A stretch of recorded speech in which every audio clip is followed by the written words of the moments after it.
అందరికీ శుభోదయం. తెలుగు జెనిక్స్ ఛానల్కి స్వాగతం. ఇంటికి ఇల్లాలు దీపం అన్నారు. అలాంటి ఇల్లాలు ఇలా కలగనడంలో తప్పేముంది?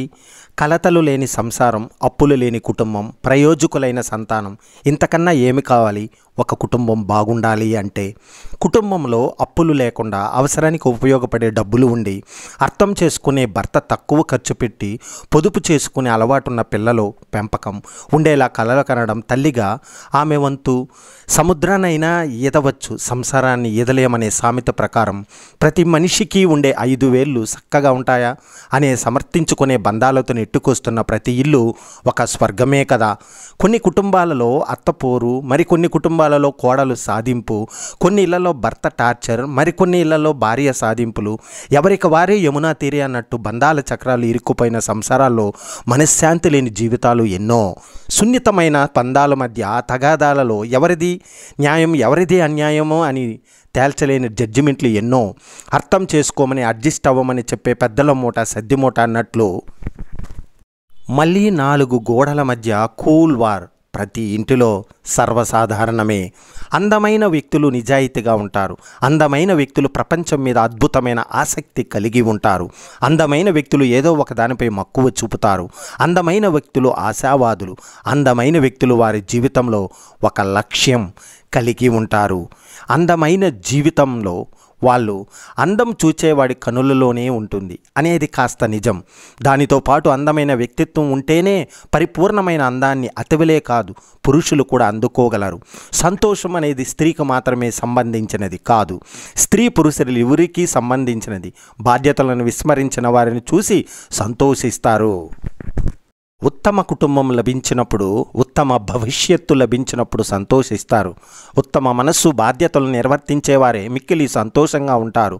సంతోషం అనేది మానవ జీవిత గమ్యం కాదు, మనస్సు యొక్క అంతరంగిక ప్రయాణం.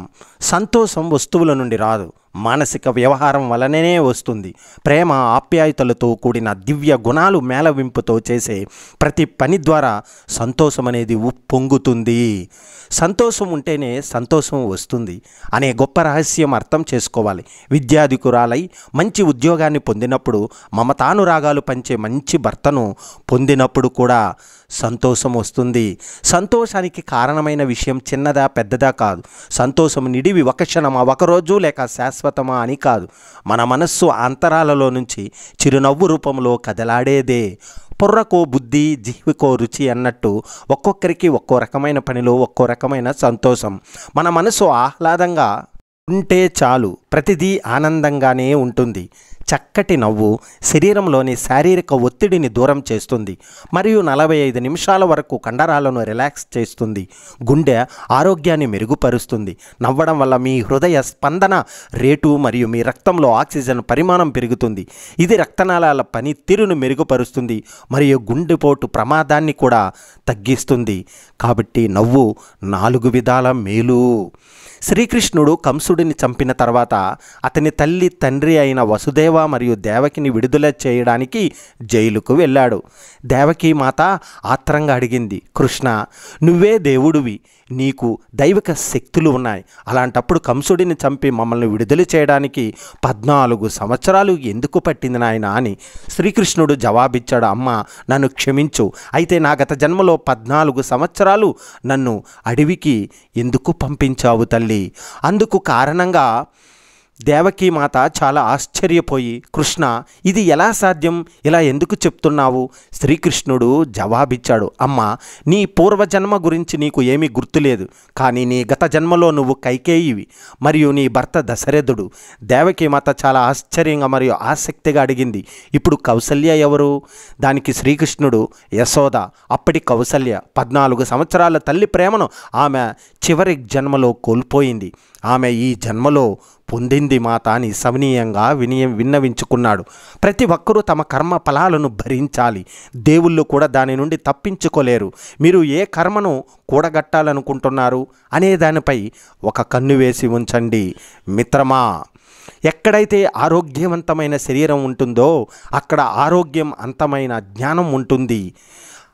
ఇంటి వస్తువు మారిస్తేనో గుళ్ళో పూజ చేస్తేనో ఒంటికి పట్టిన దరిద్రం పోదు. ఒళ్ళుంచి కష్టపడితేనే వద్దన్న అదృష్టం రాకం మానుతుందా? ఒక్కసారి ఆలోచించండి మిత్రులారా. జీవితంలో ఎదిగే కొద్దీ మనకి అర్థమయ్యే విషయం ఏమిటంటే, మనమంటే విలువలేని వాళ్ళని కేర్ చేసి హర్ట్ అయ్యేదానికంటే మనల్ని మనం ప్రేమించుకుంటూ లైఫ్ని ఎంజాయ్ చేయడం బెటర్ అని. సంపాదిస్తున్నంత కాలం అందరికీ మనం ఆత్మీయులమే. ఒక్కసారి సంపాదన ఆగిపోతే సొంత ఇంట్లో కూడా పరాయి వాళ్ళమే అవుతాము. ఎప్పుడైనా మనము అనుకున్న జరగకపోతే బాధపడటంలో తప్పులేదు. కానీ ఇతరులు సాధించిన దాన్ని చూసి అసూయ చెందడం లేదా కుళ్ళుకోవడం చాలా తప్పు. ప్రేమకు లేదు ఒకరోజు ప్రేమ, నిత్య జీవన సర్వంతి ప్రేమకు లేదు విశ్రాంతి, ప్రేమ శతమానం భవతి. గెలిచే వారికి బాధను తట్టుకునే శక్తి ఎక్కువగా ఉంటుంది. నిజానికి అతని లక్ష్యం ఆట కోసం శిక్షణ పొందడం మాత్రమే కాక తన వ్యక్తిత్వాన్ని పెంపొందించుకోవడానికి కూడా అయి ఉంటుంది. అలసిపోయిన శరీరానికి మందు ఉన్నట్టే అలసిపోయిన మనసుకు మందు మన అనుకున్న వాళ్ళ ప్రేమ, ఆదరణ, అభిమానమే. పని చేసేవాడు చిన్న చిన్న పొరపాట్లు చేస్తాడు. ఏ పని చెయ్యనివాడు పొరపాట్లు వెతకడమే పనిగా పెట్టుకుంటాడు. జీవితంలో మనం ఎవరిని కలవాలనేది కాలం నిర్ణయిస్తుంది. మనకు ఎవరు కావాలనేది మన హృదయం నిర్ణయిస్తుంది. కానీ మనతో ఎవరు ఉంటారు అనేది కేవలం మన ప్రవర్తన మాత్రమే నిర్ణయిస్తుంది. నిన్ను ఎవరైనా ఎగతాళి చేశారని బాధపడకు. ఆ సందర్భం నీలో మార్పుకు నాంది అవుతుందని గ్రహించు. నోట్లోకి పోయే ఆ పదార్థాలు రుచిగా ఉండాలని కోరుకునే మన నాలుక నోటి నుండి బయటకు వచ్చే మాటలను మాత్రము ఎందుకు అదుపుగా మాట్లాడలేకపోతుంది మిత్రమా? గుర్తుపెట్టుకో, సముద్రం అందరికీ ఒక్కటే. కానీ ఈత వచ్చిన వాడికి ముత్యాలు దొరుకుతాయి, వల వేయడం వచ్చిన వాడికి చేపలు దొరుకుతాయి, నిలబడి చూసిన వాడికి కాళ్ళు మాత్రమే తడుస్తాయి. జీవితం కూడా అంతే, అందరికీ ఒకటే జీవితం. మన ప్రయత్న బలం ఎంత ఉంటే అంత. కొన్ని జ్ఞాపకాలు చాలా బరువుగా ఉంటాయి. వాటిని జీవితాంతం మోస్తూనే ఉండాలి, తప్పదు. ఎలాగైనా ద్వేషించాలని సంకల్పించుకుంటే నెలవంక లాంటి మనుషులు కూడా 1000 వంకలు కనిపిస్తాయి. ఎలాగైనా ప్రేమించాలని సంకల్పించుకుంటే 1000 వంకలు ఉన్న మనిషికి కూడా నెలవంకలాగా అందంగా కనిపిస్తారు. ఎదిరించి పోరాడే శత్రువు కన్నా నమ్మించి నట్టేట ముంచే మిత్రుడే ఎక్కువ ప్రమాదకరం. మన జీవితంలో తెలిసి చేసే పెద్ద తప్పు ఏమిటో తెలుసా? మనమంటే లెక్కలేని వారిని మనం లెక్కలేనంతగా ఇష్టపడటం. నీటిలో ఈదుతున్న చేపకు తెలియదు ఎర్ర వల్ల తనకు ప్రాణం పోతుందని. కప్పకు తెలియదు తను చేసే శబ్దం వల్లనే పాముకు ఆహారం అవుతుందని. జింక అందాన్ని పులి చూడదు, ఆకలిని చూస్తుంది. అది అహంకారం కుడితే చస్తుందని తేలుకు తెలుసు, కానీ కుట్టకుండా ఉండలేదు. తొందరపాటు, తెలివి తక్కువ, నోటి దురుసు, అహంకారం, తొందరపాటు ఇవే మనిషి పతనానికి కారణం అనేది తెలిసిన మార్పు రాదు. నొప్పితో పోరాడితేనే స్త్రీ అమ్మ అవుతుంది. చీకటితో పోరాడితేనే గొంగళి పురుగు సీతాకొక చిలుకులా మారుతుంది. మట్టితో పోరాడితేనే విత్తు చెట్టులా మారుతుంది. జీవితంలో పోరాడితేనే మనిషి విజేతలా నిలుస్తాడు. వ్యాయామం లాంటి పనులను చాలామంది చేయకపోవడానికి కారణం అవి కష్టమైనది కావడం వల్ల కాదు. అవి కష్టమైన పనులని, వాటిని చేయడం తమ వల్ల కాదని వారు అనుకోవడమే అసలు కారణం. ఓ పనిని మొదలు పెట్టకముందే అది కష్టమైన దాని ఆలోచన రానియకుండా ప్రయత్నించి చూశాకే అందులోని మంచి చెడులు మీకు అవగతం అవుతాయి. వ్యాయామం ద్వారా కలిగే ప్రయోజనాలు మీకు అనుభవంలోకి వచ్చాక దానికోసం పడే కష్టం ఏమంత కఠినంగా అనిపించకపోవచ్చు. మిగతా పనులకు ఇదే సూత్రం కూడా వర్తిస్తుంది మిత్రమా. కనీస అవసరాలు తీరిన తర్వాత డబ్బు సంతోషాన్ని ఇవ్వదు. ఎందుకంటే కనీస అవసరాలు తీరినప్పుడే అసలైన ఆనందం కలుగుతుంది. ఆ తర్వాత పొందే సౌకర్యాలు అన్నీ విలాసాలే. వాటి ద్వారా జీవితం సుఖంగా మారుతుందేమో కానీ మరింత ఆనందం కలిగేది ఏమీ ఉండదు. అయితే అర్థవంతమైన లక్ష్యాలను సాధించడం ద్వారా పొందే ఆనందానికి మాత్రం హద్దుండదు. అందుకే మన జీవితాన్ని డబ్బుతో కాకుండా లక్ష్యాల రూపంలో కలవడం అలవాటు చేసుకోవాలి. వృద్ధాప్యంలో శరీరంతో పాటు మెదడు చురుకుదనం కూడా తగ్గుతుంది. దీనివల్ల జ్ఞాపక శక్తి తగ్గి మతిమరుపు వచ్చే ప్రమాదం ఉంది. ఈ పరిస్థితి రాకుండా ఉండాలంటే మెదడు అనునిత్యం చురుగ్గా ఉంచేలా కొత్త వ్యాపకాలను అలవర్చుకోవాలి. టెన్నిస్, చెస్ లాంటి ఆడటం, విదేశీ భాషను నేర్చుకోవడం, వంటలు చేయడంపై దృష్టి పెట్టడం, ఇలా అప్పటి వరకు ప్రయత్నించిన వాటిని చేయడం మొదలు పెడితే మంచి ఫలితాలు వస్తాయి. ఉపాయం ఉన్నవారే ఈ పోటీ ప్రపంచంలో రాణించగలరు. మీ మేధస్సును నిరూపించుకోవడానికి మార్గాలు అన్వేషించండి. సమాజాన్ని నిశితంగా పరిశీలించి ఎక్కువ మంది ఎదుర్కొంటున్న సమస్యను గుర్తించండి. మీ పరిశోధన కృషి ద్వారా పరిష్కారం కనుగొనండి. దాన్ని అమలు చేసినప్పుడే ఎదురవుతున్న ఇబ్బందులను తెలుసుకోండి. వాటిని అధిగమించడం ద్వారా మీ ప్రణాళికను పటిష్టంగా మార్చుకోండి. మీరు సృష్టించిన ఈ పరిష్కార విధానాన్ని ఒక పద్ధతిలో ప్రపంచానికి పరిచయం చేయండి. అదే మీ జీవితాన్ని మార్చేస్తుంది. పుస్తకాలు చదవడానికి ఆస్వాదించడంతో పాటు మీ జ్ఞాన నీతిని పెంచుకోవాలంటే వీటిని పాటించండి. రోజులు ఓ నిర్దిష్ట సమయాన్ని పుస్తక పఠనానికి కేటాయించుకోండి. పేజీలు కొద్దీ చదవడం కాదు, విషయాన్ని ఆకలింపు చేసుకుని ముఖ్యాంశాలను రాసుకోండి. చదివే సమయంలో మీ దృష్టిని మరల్చే టీవీ, మొబైల్ లాంటి వాటిని దూరంగా ఉంచండి. అందరూ మాట్లాడుకునే పుస్తకాలను కాకుండా మీకు ఆసక్తి ఉన్న అంశాలపై నచ్చిన పుస్తకాలను చదవండి. మీ పనితీరుపై ఎప్పుడు పూర్తి సంతృప్తితో ఉండకండి. ఎప్పటికప్పుడు మీ ఆలోచనలకు మరింత పదును పెట్టుకోవాల్సిన అవసరం ఉందని భావించండి. వృత్తిపరంగా కొంత అని చెత్తని ఊహించుకోకండి. మీరు విన్న ఆలోచనలను చేయక తప్పని పరిస్థితిని అది కల్పిస్తుంది. ఉద్యోగాల సేవలను గుర్తించడం, పదోన్నతులు కల్పించడం విలాసాల పరిధిలోకి రావు. అవి నాయకత్వ అవసరాలు, ఉద్యోగులకి ఇచ్చే చిన్న గుర్తింపు వారిలో యజమానుల పట్ల విధేయతను మరింత పెంచుతుంది. ఇంకా ఎక్కువ పనిచేసేలా ప్రేరణ ఇస్తుంది. ఆయా సంస్థలు దీర్ఘకాలిక విజయ అవకాశాలను మెరుగుపరుస్తుంది. మరి మీరు ఉద్యోగుల సేవలను సముచితంగా గుర్తిస్తున్నారా? మీకు ఎప్పుడు ఏం కావాలో మీ జీవిత భాగస్వామికి ఖచ్చితంగా తెలిసి ఉండాలని అనుకోకండి. ఇతరుల మనస్సులో ఉన్న ఆలోచనలను 100% స్పష్టంగా చదవగల వ్యక్తులు ఎవరు ఈ ప్రపంచంలో లేరు. మీరేం కోరుకుంటున్నారు మీ జీవిత భాగస్వామికి వివరించండి. మీకేం కావాలో చెప్పకుండా మీరు పెట్టుకునే అంచనాలు మీరు అసంతృప్తికి, నిరాశకు దారితీస్తాయి. వాటి వల్ల మీ బంధానికి బీటులు వారే ముప్పు అధికంగా ఉంటుంది. జీవితం అంటేనే అనిశ్చితతో కూడుకున్నది. ఎన్నో విషయాలు మీ నియంత్రణలో ఉండవు. ఓ పని ఇన్ని ప్రణాళికలు వేసుకున్న ఎంత బాగా సిద్ధమైన అనూహ్య ఆటంకాలు ఎదురు కావచ్చు. కష్టాలు, ఇబ్బందులు లేని రాని జీవితం అంటూ ఉండదు. అనిస్థితి అనేది జీవితకాల వాస్తవమని గుర్తించండి. అదే లేకపోతే ఎలాంటి సవాళ్ళు లేక జీవితం నిస్సారంగా మారుతుంది. అందుకే అనిశ్చితికి భయపడకండి, దాన్ని అంగీకరించండి. అప్పుడు ఆందోళన దూరమై మీకు మనశ్శాంతి కలుగుతుంది. మీ సమయం ఏ రోజు వృధా కాకూడదని కోరుకుంటున్నారా? అయితే ఈ 4 జాగ్రత్తలు తీసుకోండి. రోజులో మీకు అత్యంత ముఖ్యమైన పనేమిటో గుర్తించండి. ఫోన్లో నోటిఫికేషన్లను ఆపేసి పూర్తి ఏకాగ్రతతో ఆ పని చేయండి. రోజులో మీరు చేయాలనుకునే పనుల సంఖ్య వీలైనంత తక్కువగా ఉండేలా చూసుకోండి.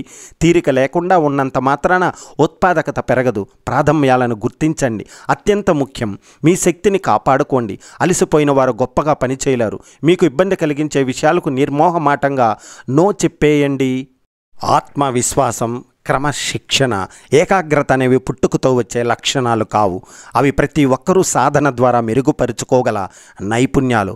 మీ కంఫర్ట్ జోన్ నుంచే బయటకు వచ్చి కొత్త పనులను ప్రయత్నిస్తుంటేనే ఆత్మవిశ్వాసం పెరుగుతుంది. నిర్దిష్టమైన సాధించదగ్గ లక్ష్యాలను పెట్టుకుని వాటిని సాధించడానికి క్రమబద్ధమైన దినచర్యను కొనసాగిస్తే క్రమశిక్షణ అలవడుతుంది. రోజు నిర్దిష్ట సమయాన్ని పని కోసమే కేటాయించుకుంటే పూర్తి ఏకాగ్రత పెట్టవచ్చు. మీరు ఒత్తిడికి గురవుతున్నారు అంటే అర్థం మీరు ఎక్కువగా పని చేస్తున్నారని కాదు, మీకు ఆసక్తి లేని పని చేస్తున్నారని. ఇష్టమైన పనిని ఎంతసేపు చేసినా ఉత్సాహంగానే ఉంటుంది తప్ప భారంగా అనిపించదు. అందుకే సాధ్యమైనంత త్వరగా మీకు ఇష్టమైన పని వైపు వెళ్ళండి, లేదా చేస్తున్న పనిని ఇష్టంగా మార్చుకోవడానికి ప్రయత్నించండి. బలహీన వ్యక్తిత్వం ఉన్నవారు తమ జీవితంలోని కష్టాలకు ఇతరులను నిందిస్తుంటారు. తల్లిదండ్రులు తమను సరిగ్గా పట్టించుకోలేదని, స్నేహితులు ఎవరు సాయం చేయడం లేదని, సమాజం మొత్తం చెడిపోయిందని, ఇలా ప్రతి ఒక్కరూ తమకు అన్యాయం చేస్తున్నారన్నట్లు బాధపడుతుంటారు. కానీ తమ జీవితానికి తమదే బాధ్యత అని మాత్రం గుర్తించరు. అది తెలుసుకున్నవారు మాత్రమే పరనింద మాని స్వీయ ప్రక్షాళనపై దృష్టి పెడతారు. మీ శక్తి సామర్థ్యాలపై ఈ ప్రపంచంలో ఏ ఒక్కరికి విశ్వాసం లేకపోయినా పర్వాలేదు, కానీ మీ మీద మీకు నమ్మకం ఉండి తీరాలి. మరీ ముఖ్యంగా కష్టాలు చుట్టుముట్టినప్పుడు మీ ఆత్మవిశ్వాసం ఇనుమంతైనా సడలకూడదు. మీ సామర్థ్యాల గురించి మీకు తప్ప ఇంకెవరికి సంపూర్ణ అవగాహన ఉండదు. కాబట్టి ఇతరుల అభిప్రాయాలకు ప్రభావితులై మీ సామర్థ్యంపై సందేహాలు పెంచుకోకండి మిత్రమా. విజయం సాధించాలనుకునే ప్రతి ఒక్కరికి 4 దశలు ఎదురవుతాయి. లక్ష్యం కోసం ప్రయత్నించడం, ఆ క్రమంలో తప్పులు జరగడం, తప్పుల నుంచి పాఠాలు నేర్చుకోవడం, నేర్చుకున్న వాటిని ఆచరణలో పెడుతూ లక్ష్యం సాధించే వరకు ప్రయత్నాలు చేస్తుండటం. ఈ 4 దశల్లో ఎక్కడ ఆగిపోయినా విజేతలు కాలేరు. పిల్లలు తమకు 18 ఏళ్ళు వచ్చే వరకు తల్లిదండ్రుల తోడును ఎక్కువగా కోరుకుంటారు. తమ జీవితంలోని ప్రతి ప్రత్యేక ఘట్టాన్ని అమ్మా నాన్నల సమక్షంలో వేడుకలా చేసుకోవాలని ఆశపడుతుంటారు. వారి కోరికను తీరిస్తే పిల్లలు ఆ మధుర క్షణాలను జీవితాంతం గుర్తుపెట్టుకుంటారు. దీనివల్ల అనుబంధం బలపడుతుంది. లేకపోతే వారి మనసుల్లో ఏర్పడే వెలతని పూడ్చడం ఎప్పటికీ సాధ్యం కాదు. సమయాన్ని సమర్థంగా వినియోగించుకోవాలంటే ముందు మీ ప్రాధాన్యాలను నిర్ణయించుకోవాలి. తాత్కాలిక ఆనందాన్ని ఇచ్చే వ్యాపకాల వల్ల కాలక్షేపం తప్ప ఉపయోగం ఉండదు. అలాంటి వాటికి సమయం వృధా చేయకండి. వివిధ రకాల నైపుణ్యాలు నేర్చుకోవడం ఇప్పుడు కష్టంగా అనిపించినా ముందు వాటి వల్ల ప్రయోజనాలు ఉంటాయి. కాబట్టి వాటి కోసం ఎక్కువ సమయం కేటాయించండి. వ్యాయామం చేయాలన్న ఉత్సాహం ఉన్న రోజు ఎవరైనా జిమ్ముకు వెళ్తారు. పనిపై ఆసక్తి ఉన్న రోజున ఎవరు ఆఫీసుకు వెళ్ళడానికి బద్దకించరు. అయితే ఆసక్తి లేనప్పుడు, నిరుత్సాహం ఆవరించినప్పుడు కూడా పని చేయడమే ముఖ్యం. పెద్దగా ప్రతిభా సామర్థ్యం లేకపోయినా స్థిరత్వంతో పనిచేసేవారు క్రమంగా పురోగతి సాధిస్తూ ఏదో నాటికి విజయం సాధించి తీరుతారు. 0 దగ్గర ఆగడం కన్నా 0.1 వద్దకు చేరుకోవడం పురోగతి అని గుర్తించండి. కుటుంబ జీవితాన్ని సంపూర్ణంగా ఆస్వాదించడానికి సన్నిహితులతో మనస్సు విప్పి మాట్లాడటానికి తగినంత సమయం ఉన్నవారంతా సంపూర్ణ ఆరోగ్యవంతులే. వృద్ధులైన తల్లిదండ్రులతో గడపడానికి, పిల్లలను ఆడించడానికి కూడా తీరిక లేనంతగా పనుల్లో నిమగ్నమయ్యేవారు ఈ అమూల్య సంపదను కోల్పోతున్నట్లే. ఎంత డబ్బు సంపాదించినా, ఎన్ని సౌకర్యాలు అనుభవించినా మానవ సంబంధాల మాధుర్యానికి దూరమైతే మానసిక సంతృప్తి ఉండదు. అందుకే సమయాన్ని డబ్బు కోసమే కాకుండా అనుబంధాల కోసం కూడా కేటాయించండి. పరుగు పందెంలో వెనక్కి చూసుకుంటూ పరిగెత్తితే విజయాన్ని అందుకోలేరు. అలాగే గతం గురించి ఆలోచిస్తూ గడిపితే భవిష్యత్తును నిర్మించుకోలేరు. మీరు నిజంగా జీవిస్తున్నది గతంలో కాదు, భవిష్యత్తులోనూ కాదు, వర్తమానంలో మాత్రమే. ఇప్పుడు మీరు చేసే పనుల మీద మాత్రమే మీ జీవితం ఆధారపడి ఉంది. ప్రస్తుత క్షణాలు మాత్రమే మీ నియంత్రణలో ఉన్నాయి. అందుకే వెనక్కి తిరిగి చూడడం ఆపండి. ముందున్న లక్ష్యంపై దృష్టి పెట్టండి. పిల్లల్లో ఆత్మ న్యూన్యత మొదలైతే అది జీవితాంతం అలాగే ఉండిపోయే ప్రమాదం ఉంది. తమకు తెలివితేటలు లేవని, తమను ఎవరూ ఇష్టపడడం లేదనే భావనతో చాలామంది పిల్లలు కుమిలిపోతుంటారు. తల్లిదండ్రులు ప్రతి విషయంలోనే ఇతరులతో పోలుస్తూ చిన్నబుచ్చడమే ఇందుకు ప్రధాన కారణం. పిల్లల్లో ఆత్మవిశ్వాసం పెరిగేలా, తమకు తాము ప్రేమించుకునేలా తల్లిదండ్రులు వారిలో భరోసా నింపాలి. ప్రేమపూర్వక సంభాషణలతోనే వారిలో పరివర్తన తెచ్చే ప్రయత్నం ప్రతి ఒక్కరూ చెయ్యాలి. ఈ ప్రపంచంలో ప్రతి గొప్ప ఆలోచన ఆరంభంలో వ్యతిరేకతను ఎదుర్కొన్నదే.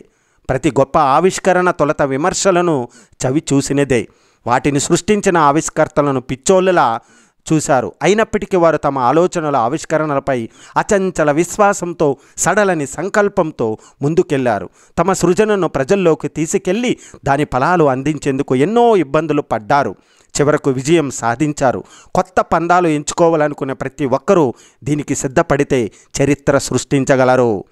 ఈ ప్రపంచంలో వైఫల్యాలు అనేవి లేవు. ఇది 100% నిజం. సాధించలేకపోవడం వైఫల్యం కాదు, అది మనకు పాఠాలను నేర్పే అద్భుత సాధనం. రెట్టించిన ఆత్మవిశ్వాసంతో మరోసారి ప్రయత్నించడానికి వచ్చిన అవకాశం. పాఠాలు నేర్చుకుంటూనే పురోగతి సాధించగలం. అప్పుడు జీవితం మారుతుంది. ఈ కోణంలో ఆలోచించే వారికి విజయం దక్కడం అనేది ఖాయం. మీ కెరీర్ ప్రణాళికల విషయంలో మరీ ఎక్కువగా ఆలోచించకుండా నైపుణ్యాల సాధన, అవకాశాల శోధనపై దృష్టి పెట్టండి. ఎందుకంటే ప్రపంచంతో పోటీ, ఉద్యోగ అవసరాలు మారుతున్నాయి. అవకాశాలు 2 రకాలు: మీరు వెతికేవి, మీరు సృష్టించుకునేవి. మీ కెరీర్ను పెట్టుబడి పోర్ట్ఫోలియోలా పరిగణించబండి. ప్రతి అవకాశం తనదైన సవాళ్లతో పాటు ప్రతిఫలాలను తీసుకొస్తుంది.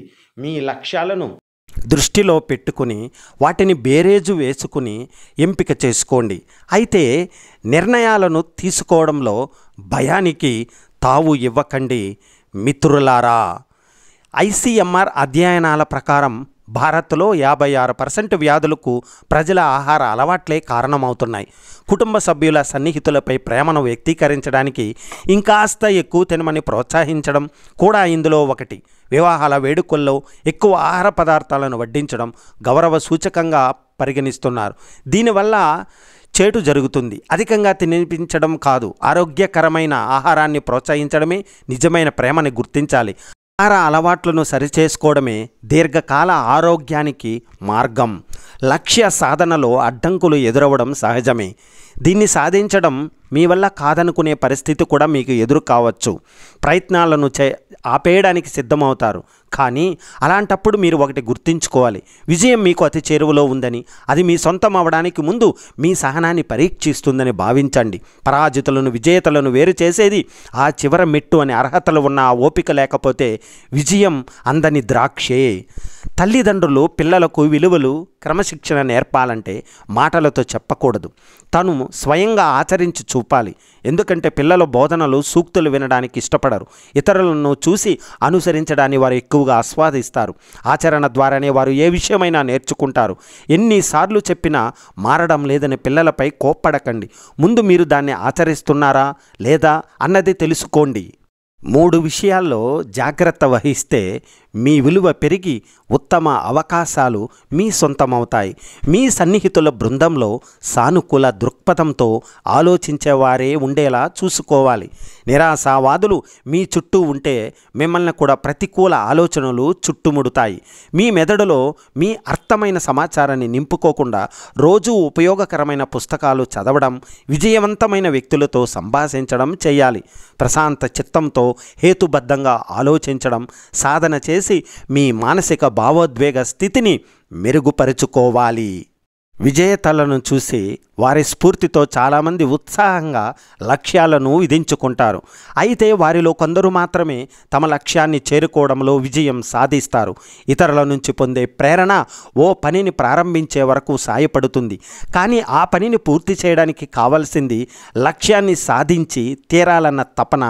ఎన్ని ఎదురు దెబ్బలు తగిలినా పడి లేచిన కెరటంలా నూతన ఉత్తేజంతో ముందు కురికే తెగువ, లక్ష్యం పైన ఎడతెగని ఏకాగ్రత, ప్రేరణకు అవి తోడైతేనే మీరు విజేతలుగా నిలుస్తారు. మీ చేతిలో అదనపు డబ్బు ఉన్నప్పుడు మాత్రమే మదుపు చేయాలని అనుకోకండి. చిన్న మొత్తంతోనే మీ పెట్టుబడిని మొదలు పెట్టండి. మీ వేతనంలో కొంత మొత్తాన్ని పొదుపు చేసుకుని దాన్ని మదుపు కోసమే కేటాయించండి. ప్రతి నెల ఆ డబ్బు మీ ఖాతా నుంచి నేరుగా మదుపు ఖాతాలోకి వెళ్ళే ఏర్పాటు చేసుకోండి. దీనివల్ల మీరు దాన్ని వృధా ఖర్చులకు మళ్లించలేరు. మీ వేతనం పెరిగే కొద్దీ మదుపును కూడా పెంచండి. దాన్ని దీర్ఘకాలికంగా ఉపయోగించండి.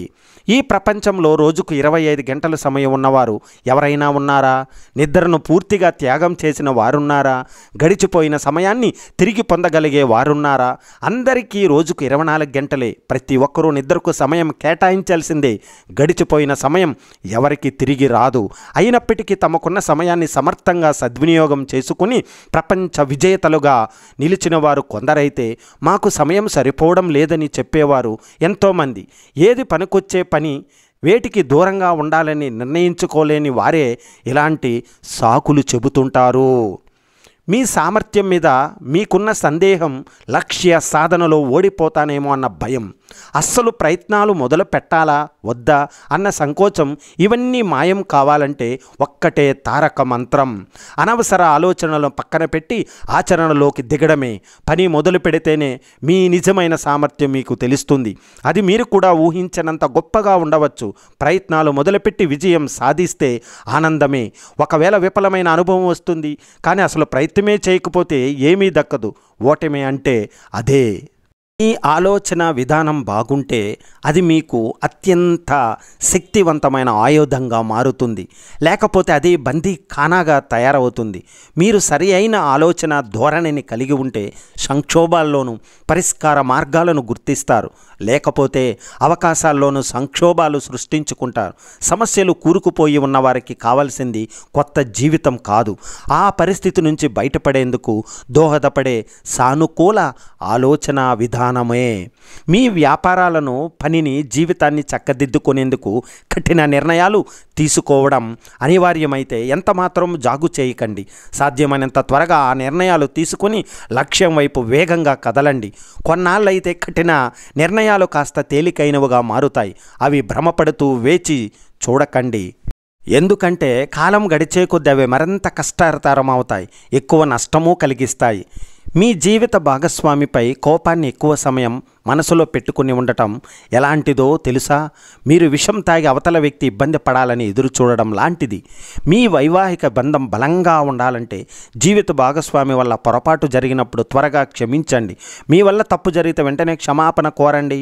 తప్పుల కంటే అహంకారమే బంధాలను వేగంగా కూల్చివేస్తుంది. మానవుడు మేల్కొన్నప్పుడు తాను సర్వాత్మకుడైన పరమాత్మలోని వాడనే అని తెలుసుకుని అన్ని వస్తువులతోనూ తన ఏకత్వాన్ని తెలుసుకుంటాడు. ఉన్నతమైన పరమోన్నతమైన ఆ సాన్నిధ్యం నెలకొని ఉన్నప్పుడు హృదయ పవిత్ర ద్వారాలు ఎప్పుడూ తెరిచి ఉంచాలి. శాశ్వత ఆనందము, శాశ్వత శాంతి కోసం మానవులందరూ ఆకలిగొని ఉన్నారు. కానీ శాశ్వతమైనది అకస్మాత్తుగా లభించదు. మొదట మనం అది దేని నుండి వస్తున్నదో ఆ మూలాధారాన్ని తెలుసుకోవాలి. అప్పుడే పరమాత్మ మనకు కనిపిస్తాడు. విస్పష్టమైన దృష్టి కలవారు మాత్రమే పరమాత్మను చూడగలరు, స్పర్శించగలరు, అనుభవించగలరు. మనం కళ్ళు మూసుకున్నప్పుడు సూక్ష్మ విషయాలను ఇంకా స్పష్టంగా చూడగలం.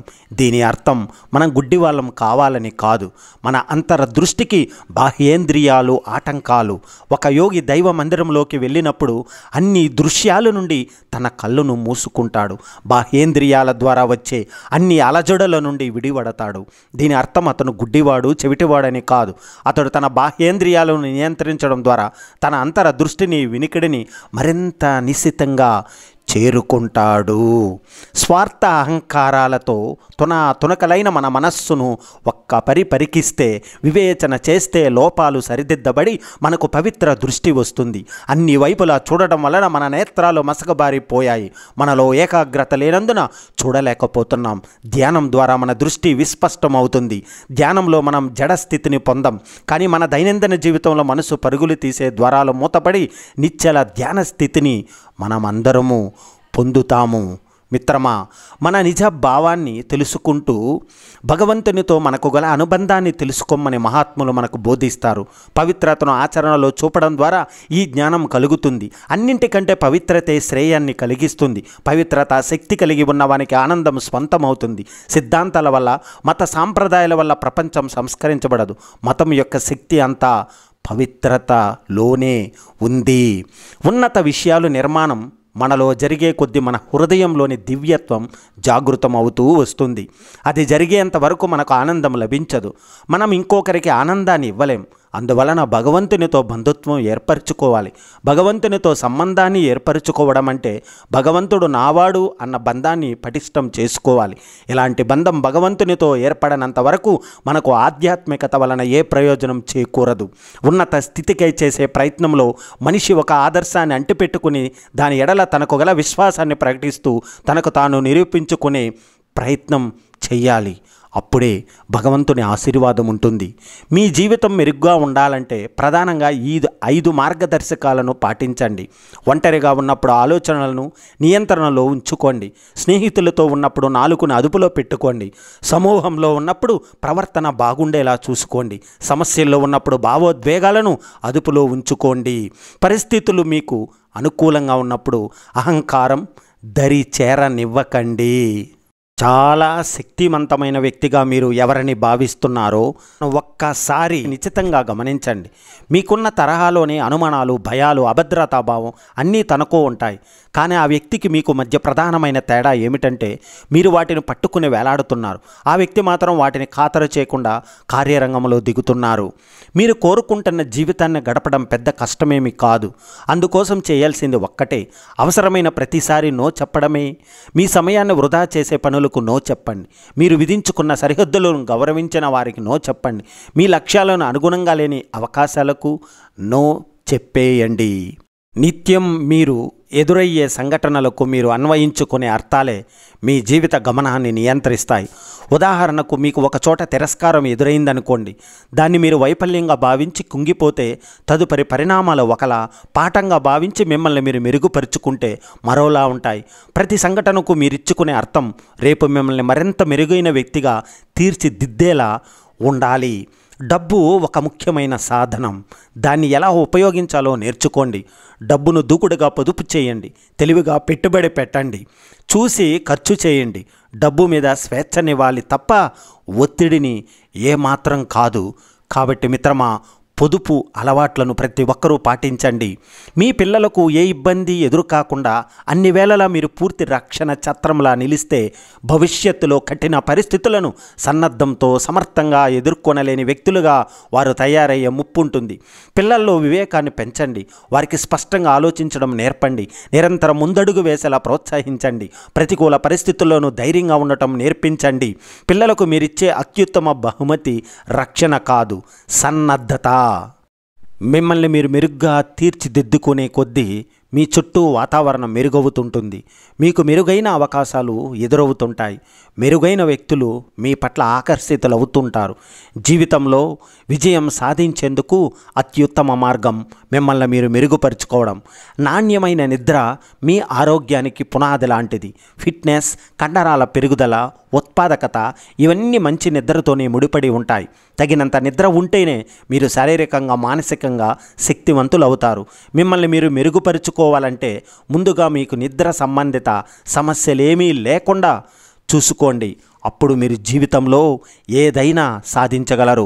మీ స్వీయ ఎదుగుదల కోసం మీపై మీరు పెట్టుకునే పెట్టుబడుల విషయంలో ఎప్పుడు చవకబారుగా ఆలోచించకండి. మీకోసం మీరు నాణ్యమైన దుస్తులు కొనుక్కోండి, రోజు పోషకాహారం తినండి, మంచి పుస్తకాలు కొనుగోలు చేసి చదవండి, మెరుగైన శిక్షకులున్న జిమ్ముకు వెళ్ళండి. పెట్టుబడుల విషయంలో చవకగా ఆలోచిస్తే ఫలితాలు చవకబారుగా ఉండే ముప్పు అధికమవుతుంది. థ్యాంక్ యూ వెరీ మచ్ అండి. జై హింద్, వందే మాతరం.